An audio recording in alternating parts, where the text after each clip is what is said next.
আল্লাহর নবী একদিন সাহাবায়ে কেরামদেরকে নিয়ে বসেন।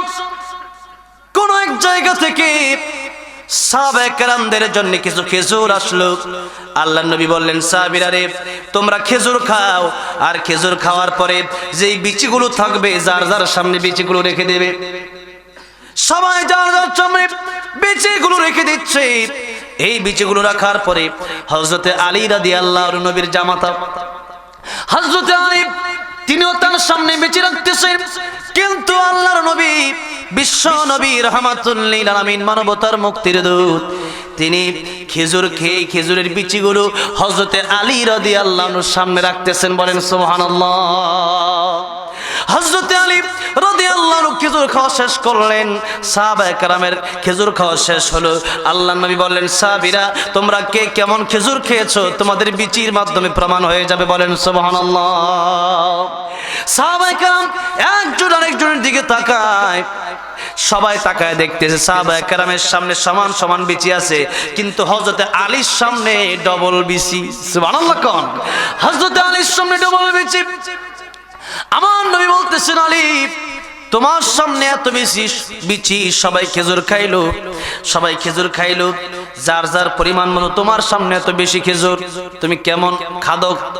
হযরত আলী রাদিয়াল্লাহু আনহু বললেন, তিনিও তো জ্ঞানের ভান্ডার, যার ব্যাপারে আল্লাহর নবী বলেছেন, আনা মাদিনাতুল ইলমি ওয়া আলিয়ুন বাবুহা, আমি হলাম ইলমের শহর, আর ওই ইলমের শহরের দরওয়াজা হচ্ছে হযরত আলী। আল্লাহু আকবার। সেই হযরত আলী রাদিয়াল্লাহু আনহু, তার জ্ঞান তো কম নয়। হযরত আলী রাদিয়াল্লাহু আনহু বলছেন, আমিও একটা কথা বলতে চাই। আজকে আমি খেজুর খেয়ে খেজুরের বিচিগুলো আমার সামনে রেখেছি, কিন্তু আমার সাথে এমন একজন খাওয়ার লোক আছে যিনি এমন খাদক, যিনি খেজুর খাইছে। আমরা তো খেজুর খাইছি বিচি ছাড়া, তিনি খেজুর খাইছে তার সামনে বিচিও নাই। বলেন সুবহানাল্লাহ। নবীজি হাসতেছেন, আলী রাদিয়াল্লাহু আনহু হাসতেছেন, সাহাবায়ে কেরাম খুশি। জামাই আর শ্বশুরের মধ্যে কি সুন্দর সম্পর্ক, আল্লাহু আকবার বলেন না। আর আজকে তো জামাই শ্বশুর তো পরের কথা, ছেলে বাপের সাথে হাসি মুখে কথা বলে না, স্বামী স্ত্রীর সাথে হাসি মুখে কথা বলে না। এটাই হচ্ছে আপনার জীবনের পরীক্ষা। প্রত্যেকটা জায়গায় জায়গায় আপনাকে আল্লাহ রাব্বুল আমিন পরীক্ষা করবেন। হযরত আলী রাদিয়াল্লাহু আনহু, তার সম্পদ ছিল কম না বেশি? বেশি বলে সম্পদ ছিলই না, গরিব মানুষ ছিলেন, বুঝতে হবে, গরিব মানুষ ছিলেন। আর হযরত উসমান রাদিয়াল্লাহু আনহু, তিনি গরিব না ধনী? বলেন, তিনি গরিব না ধনী? এত ধনী মানুষ, আল্লাহর নবী, বিশ্ব নবী রাহমাতুল লিল আলামিন, ওনার কাছে যখন চা চেয়েছেন তিনি তাই দিয়েছেন। একবার হযরত উসমান রাদিয়াল্লাহু আনহুর কাছে আল্লাহর নবী একজন লোককে পাঠালেন, নতুন মুসলমান হয়েছে। নতুন মুসলমান হওয়ার পরে আল্লাহর নবীকে বললেন, ইয়া রাসূলুল্লাহ, ইয়া হাবিবাল্লাহ, আপনার কাছে এসে কালিমা পড়ে মুসলমান হয়ে গিয়েছি, বাড়ি থেকে আমার খাবার দেয় না, আমার টাকা পয়সা নাই, আমি কার কাছে যাব? আপনি কি আমার কারো কাছে পাঠাবেন নাকি? আল্লাহর নবী বললেন, তুমি হযরত উসমানের কাছে চলে যাও। হযরত উসমান রাদিয়াল্লাহু আনহু, তিনি এত ধনী হওয়ার পরেও তিনি কবরের পাশে গিয়ে কাঁদতেন। এবার সেদিকে আমি যাব না। হযরত উসমান রাদিয়াল্লাহু আনহুর সামনে যখন তিনি গেলেন, তাকায় দেখেন হযরত উসমান রাদিয়াল্লাহু আনহু, তিনি তুলা উড়ে যায়, সেই তুলা তিনি দৌড়ায় দৌড়ায় ধরতেছেন। বলেন সুবহানাল্লাহ। সেই তুলা তিনি ধরতেছেন। সাহাবী চাইল না, চলে আসলেন আল্লাহর নবীর কাছে, ইয়া রাসূলুল্লাহ, ইয়া হাবিবাল্লাহ, হযরত উসমানের কাছে গিয়েছিলাম, কিন্তু উসমানের কাছে কি চাইবো? এত গরিব সাহাবী যে তুলা দৌড়ায় দৌড়ায় ধরে। আল্লাহ নবী বললেন, তুমি কি চাইছো? বলে না। নবী বললেন, তুমি আবার যাও, তুমি গিয়ে চাও।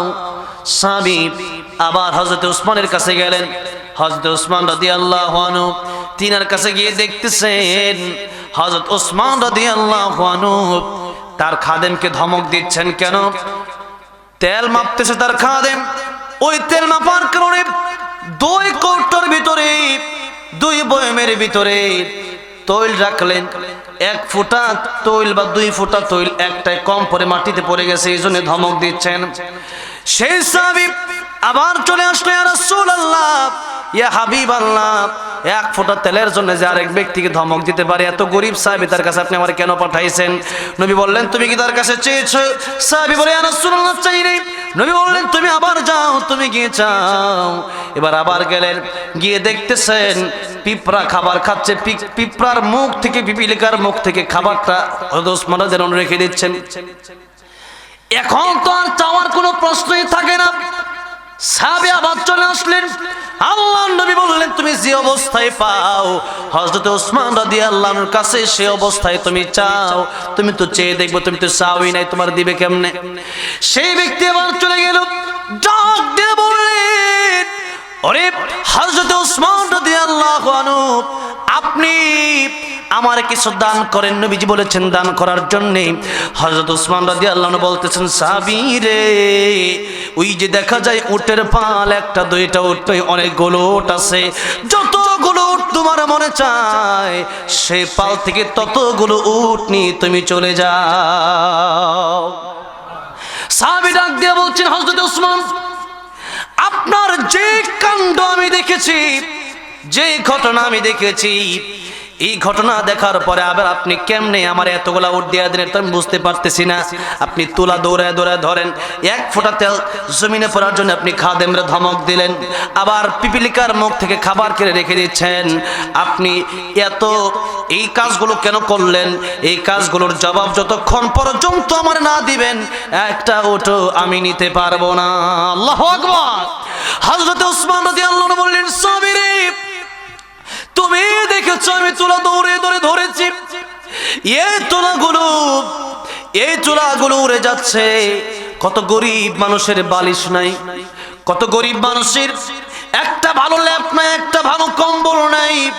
আমি সেই তুলাগুলো দৌড়ে দৌড়ে ধরি, আর আমি চিন্তা করি একটা গরিবকে যদি একটা বালিশ বানায় দিতে পারি, সেই বালিশে গরিব যে ঘুমায় আরাম পাবে, সেই বালিশের উসিলাই হয়তো আমার আল্লাহ আমারে মাফ করে দিতে পারে।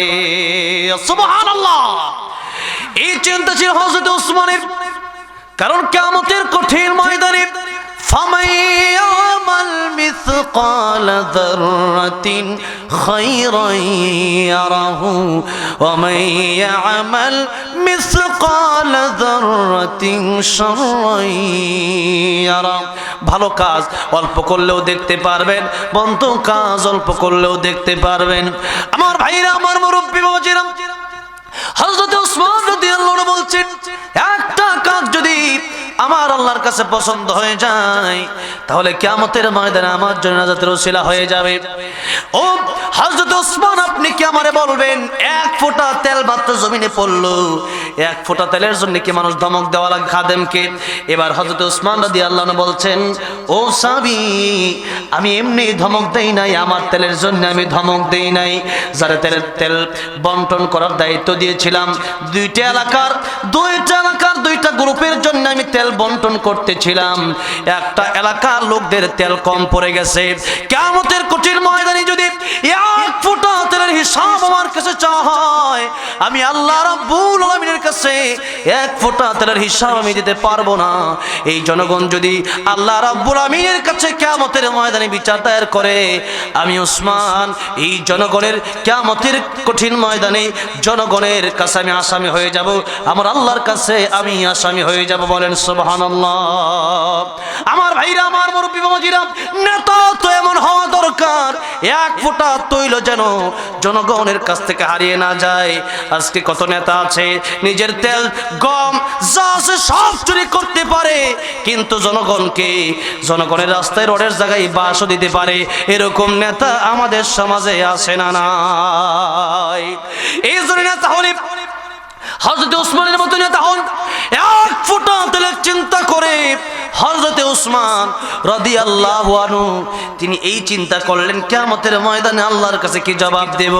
আর আপনি মানুষের রড নিয়ে, আপনি মানুষের বিল্ডিং এর টাকা নিয়ে, আপনি মানুষের চাউল নিয়ে, গম নিয়ে আজকে আপনি যদি দেশের মানুষের টাকা মেরে খান কিয়ামতের কঠিন ময়দানে অবশ্যই জনগণ আপনারে আল্লাহ রাব্বুল আমিনের সামনে আসামি বানায় দিবে, ঠিক কিনা বলেন? এই জন্য হযরত ওসমান রাদিয়াল্লাহু আনহু বলছেন, এরপর আমি ক্ষমা চাইলাম, তাদের কাছ থেকে ক্ষমা নিলাম এক ফোঁটা তেলের জন্য, যেন তারা আমার কাছে আমাকে কিয়ামতের ময়দানে আল্লাহ রাব্বুল আমিনের কাঠগড়ায় আসামি না বানায়। তাদের কাছ থেকে ক্ষমা নিয়ে এরপরে আমি হযরত ওসমান শান্ত হলাম। এই জন্য এক ফোঁটা তেল পড়ার জন্য আমি ধমক দিয়েছি, আমার জন্য না, কিয়ামতের কঠিন ময়দানে যেন এই তাদের কাছে বিচার, তাদের কাছে আসামি হওয়া না লাগে। 3 নম্বর কারণটা কি আপনি আমারে বলবেন? হযরত ওসমান বলছেন, সাহাবীরে, পিপিলিকাটা, যে পিপিলিকার মুখ থেকে খাবার রেখে দিচ্ছিলাম, সেই পিপিলিকাটা খাবার খেয়েছে, খাবার খাওয়ার পরেও আবার ঘরে নিয়ে যেতে চেয়েছিল, কিন্তু পিছনে কিছু পিঁপড়া সিরিয়াল ধরে আসতেছিল। ওই পিপিলিকাগুলো তারা যে খাবার খাবো ওই খাবারগুলো নাই। আমি চিন্তা করলাম এই পিপিলিকা ঘরের মধ্যে খাবার না রেখে যেই পিপিলিকাগুলো একেবারেই খায় নাই, ওই পিপিলিকাগুলো যেন একটু হলেও এখান থেকে খেতে পারে, এই জন্য তার মুখ থেকে খাবারটা রেখে দিয়েছি। বলুন আল্লাহু আকবার। আমার ভাইরা, আমার মুরব্বী বাবাজিরা, এই ছিল হযরত ওসমান রাদিয়াল্লাহু আনহুর দান। হযরত ওসমান রাদিয়াল্লাহু আনহু দান করেছেন, যত লাগে আমি দেব। একদিন আল্লাহর নবী বিশ্বনবী রাহমাতুল লিল আলামিন মদিনাতুল মুনাওয়ারায় যাওয়ার পরে সাহাবায়ে কেরামদেরকে দেখে লক্ষ্য করে বললেন, সাহাবীরা রে, মদিনাতুল মুনাওয়ারায় আসার পরে আমার খুব ভালো লাগতেছে, কিন্তু মদিনাতুল মুনাওয়ারায় আমার পানি পান করতে বড় কষ্ট হয়, কারণ সব জায়গার পানি কিন্তু একরকম হয় না। আপনি খুলনা সাতক্ষীরার দিকে যাবেন, দেখবেন পানি লবণাক্ত হয়ে যাবে, পানি সবাই সেই জায়গার পান করতে পারবেন না, এই জন্য সব জায়গার পানি কিন্তু একরকম হয় না।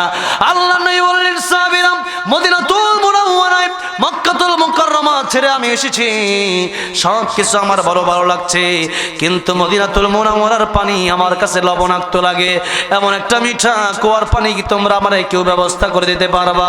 যে ব্যক্তি আমারে একটা মিঠা পানির কুয়া ব্যবস্থা করে দিতে পারবা, আমি নবী কিয়ামতের কঠিন ময়দানে তার জন্য হাউজে কাউসারের পানির ব্যবস্থা করে রাখবো। সাহাবায়ে কেরামের মাথা তো নিচু হয়ে গেল। সাহাবায়ে কেরাম এই চিন্তা করলো, আমাদের মদিনাতুল মুনাওয়ারায় লবণাক্ত পানি ছাড়া কোনো পানি নাই, আল্লাহর নবীকে কেমনে পানি দেব? আল্লাহর নবী আবার বললেন, সাহাবীরা, শুধু হাউজে কাউসারের পানি নয়, আমার জন্য যে ব্যক্তি একটা মিঠা কুয়ার পানির ব্যবস্থা করতে পারবে, আমি নবীজি তার জন্য কিয়ামতের ময়দানে জান্নাতে যাওয়ার জামিনদার হয়ে যাব। এবার সাহাবীরা একজন আরেকজনের দিকে তাকায়, কে জানে আল্লাহর নবীর মিঠা পানির ব্যবস্থা করে দিতে পারে। এমন সময় হযরত ওসমান রাদিয়াল্লাহু আনহু, তিনার কাছে মিঠা পানির কোনো সন্ধান নাই, কিন্তু হযরত ওসমান রাদিয়াল্লাহু আনহু তিনি হাত তুললেন, ইয়া রাসূলুল্লাহ, আমি পারবো। নবীজি বলেন, ওসমান তুমি পারবে, তুমি কি, তোমার বাড়ি কি মক্কায় না মদিনায়? হযরত ওসমান বলছেন, ইয়া রাসূলুল্লাহ, আমার বাড়ি তো মক্কায়। আল্লাহর নবী বলছেন, ওসমান রে, তোমার বাড়ি যেহেতু মক্কায়, তুমি এসেছো মদিনায়, তুমি আমার মিঠা পানির ব্যবস্থা কিভাবে করবে? হযরত ওসমান বলছে, ইয়া রাসূলুল্লাহ, জান্নাতের লোক তো আর সামলানো যায় না, যেভাবেই পারে আমি আমার জীবন দিয়ে হলেও আপনার জন্য মিঠা পানির ব্যবস্থা করব ইনশাআল্লাহ। আল্লাহর নবী দোয়া করে দিলেন, ওসমান রে, তুমি সন্ধানে বের হয়ে যাও। ওসমান রাদিয়াল্লাহু আনহু সন্ধানে বের হয়ে গেলেন। অনেক লম্বা ঘটনা। ওসমান রাদিয়াল্লাহু আনহু কুয়ার পানি খুঁজতেছেন, খুঁজতে খুঁজতে হযরত ওসমান রাদিয়াল্লাহু আনহু পানি পাচ্ছে না। একটা সময় একজন লোক ডাক দিয়ে বলে, ওসমান, কি চিন্তা করো? হযরত ওসমান বলছেন, আমার নবীর জন্য মিঠা পানির ব্যবস্থা আমি করব বলেছি, আজকে কি আমার নবীর জন্য মিঠা পানির ব্যবস্থা করতে পারবো না? হযরত ওসমান রাদিয়াল্লাহু আনহু লোকটা ডাক দিয়ে বলছেন, আল্লাহর কি কারিশমা, আল্লাহর কি কুদরত, মদিনাতুল মুনাওয়ারায় কোনো জায়গায় মিঠা পানির ব্যবস্থা নাই, কিন্তু একটা জায়গা এমন রয়েছে, যেই জায়গায় বর্তমানে জান্নাতুল বাকি সাহাবায়ে কেরাম রাদিয়াল্লাহু আনহুম আজমাইনদের কবর রয়েছে, সেই জায়গায় একটা কুয়া আছে, তুমি গিয়ে দেখবা, সেই জায়গায় তুমি তালাশ করলেই মিঠা পানি পেয়ে যাবে। সুবহানাল্লাহ। সেই জায়গায় যাওয়ার পরে হযরত ওসমান খুঁজলেন কে আছে কুয়ার মালিক, খুঁজে পাওয়া গেল না। কুয়ার মালিকের স্ত্রীকে পাওয়া গেল, তার বাড়ি অনেক দূরে, কিন্তু কুয়াটা অনেক দিন হয়ে পড়ে আছে, কেউ এই কুয়ার সন্ধানও জানে না। এই কুয়া অনেক দিন হয়, এই কুয়ার পানি অনেকে পান করে না।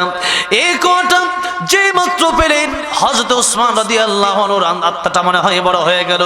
হযরত ওসমান রাদিয়াল্লাহু আনহু সেই বুড়ির কাছে গেলেন, যে কুয়ার মালিকের স্ত্রী, সেই স্ত্রীর কাছে বুড়ি মার কাছে গিয়ে বলেন, বুড়ি মা এই কুয়াটা কি বিক্রি করা যায় না?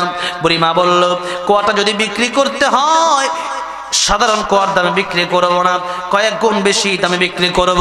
ওই সময় 12 দিরহামে একটা উট কিনতে পাওয়া যায়। তখন ওই বুড়ি বলল 1 লক্ষ দিরহাম লাগবে। সুবহানাল্লাহ বলেন। যেখানে 12 দিরহামে একটা উট, তাহলে কত উট, কত শত উট কিনতে পারতো 1 লাখ দিরহাম দিয়ে। 1 লক্ষ দিরহাম। হযরত ওসমান ডাক দিয়ে বলতেছিল, বুড়ি মা 1 লক্ষ দিরহাম কেন?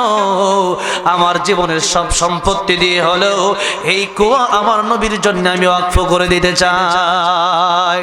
লক্ষ লক্ষ টাকার মালিক ছিলেন হযরত ওসমান রাদিয়াল্লাহু আনহু।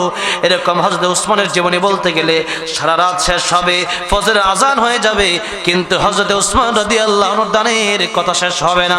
আমার ভাইরা, আমার মুরব্বি ওয়াজিরা, এই ওসমান রাদিয়াল্লাহু আনহু জান্নাতের টিকিট পেয়েছেন। এরপরে হযরত ওসমান রাদিয়াল্লাহু আনহু কবরের পাশে গেলে পরে কাঁদতেন। লোকেরা জিজ্ঞাসা করতো, ওরে ওসমান কবরের পাশে গেলে তুমি কাঁদো কেন? দুনিয়াতে আল্লাহ রাব্বুল আলামিন তোমার সম্পদ দিয়েছে, আবার কিয়ামতের কঠিন ময়দানে তোমার আল্লাহ জান্নাতের টিকিট দুনিয়াতেই দিয়েছে। ওরে ওসমান তুমি কাঁদো কেন? হযরত ওসমান রাদিয়াল্লাহু আনহু ডাক দিয়ে বলেন, লোকেরা রে, ওরে এলাকাবাসী, ওই কবর হলো প্রথম ঘাঁটি। আল্লাহর নবী বলেছেন, কবরটা যার ভালো হয়ে যাবে তার জন্য পুলসিরাত ভালো হয়ে যাবে, তার জন্য হাসরের ময়দান ভালো হয়ে যাবে, তার জন্য মিজানের পাল্লা ভালো হয়ে যাবে। ওই কবর প্রথম ঘাঁটি যদি ভালো না হয় তাহলে পুলসিরাত ভালো হবে না, মিজানের পাল্লা বাড়ি হবে না, ডান হাতে আমল আসবে না। ওই কবরটা কারোর জন্য যদি ভালো হয়ে যায়, আল কবরু রাউযাতুম মির রিয়াজিল জান্নাহ, তাহলে গোটা জিন্দেগি তার জন্য শান্তি। আর কবরটা যদি আও হুফরাতুম মিন হুফারিন নার, কবরটা যদি কারোর জন্য জাহান্নামের তো গর্ত হয়ে যায়, সারা জীবন তার এই কষ্ট করা লাগবে। এই জন্যে আমি ওসমান চিন্তা করি, ওই কবর গেলে পরে আমার অবস্থা না জানি কি হবে। চিন্তা করে দেখেন, টাকা পয়সার অভাব ছিল না, কিন্তু কবরের কথা হযরত ওসমান রাদিয়াল্লাহু আনহু বলে নাই। আবার এদিকে আরেকজন নবীর জামাতা হযরত আলী রাদিয়াল্লাহু আনহু, সে আলী রাদিয়াল্লাহু আনহু ছিল গরীব। সে আলী রাদিয়াল্লাহু আনহু একদিন হযরত ফাতেমা রাদিয়াল্লাহু আনহাকে বলেন, ফাতেমা ঘরের মধ্যে কিছু নাই, কি করা যায় বলো? হযরত ফাতেমা একটা চাদর দিলেন বিক্রি করার জন্য। চাদর বিক্রি করে 6 দিরহাম পেলেন। এই 6 দিরহাম রাস্তা দিয়ে আসার সময় একজন আল্লাহ পাক একজন ভিক্ষুক সাজায় একজন ফেরেশতা পাঠিয়ে দিলেন। এই ফেরেশতা এসে ভিক্ষুক সেজে বলেন, আলী রে, এই টাকাগুলো কি দান করা যায়? হযরত আলী রাদিয়াল্লাহু আনহু এই টাকার সাথে সাথে নিজে না খেয়ে তারা দান করে দিলেন। হযরত আলীর ভিতরে ছিল পরকালের চিন্তা, হযরত ওসমান রাদিয়াল্লাহু আনহুর ভিতরে ছিল পরকালের চিন্তা। যেই কথা আমি আপনাদেরকে বোঝাতে চাইলাম, আপনার টাকা থাকলেও আপনি আল্লাহর শুকর আদায় করেন, টাকা না থাকলেও ধৈর্য ধারণ করেন। এটাই হলো পরীক্ষা। আল্লাযী খালাকাল মাউতা ওয়াল হায়াতা লিয়াবলুয়াকুম আইয়ুকুম আহসানু আমালা। টাকা থাক আর না থাক, শীত থাক আর গরম থাক, এই শীতের বেলায় কষ্ট হবে, এরপরেও যারা উযু করে নামাজে দাঁড়ায় যাবে কিয়ামতের কঠিন ময়দানে এই হাতের ভিতরে নূরেতে ঝলমল করতে থাকবে। বলেন সুবহানাল্লাহ। আর এই নূর দেখে আল্লাহর নবী, বিশ্ব নবী রাহমাতুল লিল আলামিন তার খাঁটি উম্মতদেরকে চিনে নেবেন। এই জন্য বাবাজিরা, এই মুহূর্তে শীতের সময় ওযু করা বড় কষ্টকর, নামাজ পড়া অনেক কষ্ট, মনে চায় না কম্বল থেকে উঠতে, কিন্তু এরপরেও যদি আপনি ঝাড়া দিয়ে ল্যাপটা যদি ফেলে দিয়ে বলেন, না আমার কবর আছে, আমার হাসর আছে, আমার মিজান আছে, আমার ফুলসিরাত আছে, আমার সেখানে আল্লাহর কাছে জবাব দিতে হবে। আজকে যদি আমি দুনিয়াতে 60টা বছর কষ্ট করি, পরকালে অনন্তকালের জীবন, যেই জীবনের কোনো মরণ নাই, যেই জীবনে যা চাইবেন তাই পাবেন, সেই জীবন আমাদের সাজানোর দরকার। দুনিয়া সাজানোর দরকার না আখিরাত? জোরে বলেন। আপনি আখিরাত সাজান, দুনিয়া অটোমেটিকলি আপনি পেয়ে যাবেন। আমার ভাইরা, আমার মুরব্বী বাবাজিরা, এই জন্যে আল্লাহ রাব্বুল আলামিন বলেন ইন্না সাআতা আতিয়াতুন আকাদু উখফিহা লিতুজজা কুল্লু নাফসিন বিমা তাসআ। ও পৃথিবীর মানুষেরা, আমি আল্লাহ কিয়ামত কায়েম করব, আবার তোমাদেরকে উঠাবো। আমি আল্লাহ এটা গোপন রাখলাম, কিয়ামত কোন দিন হবে, কার মরণ কোন দিন হবে, আমি আল্লাহ এই জন্যই কায়েম করব, প্রত্যেকটা মানুষের বিচার করার জন্য। আল্লাহ রাব্বুল আলামিন যেন আমার সহ যারা অসুস্থ সকলকে শিফায়ে কামেলা আজরা দান করে, বলেন আমিন।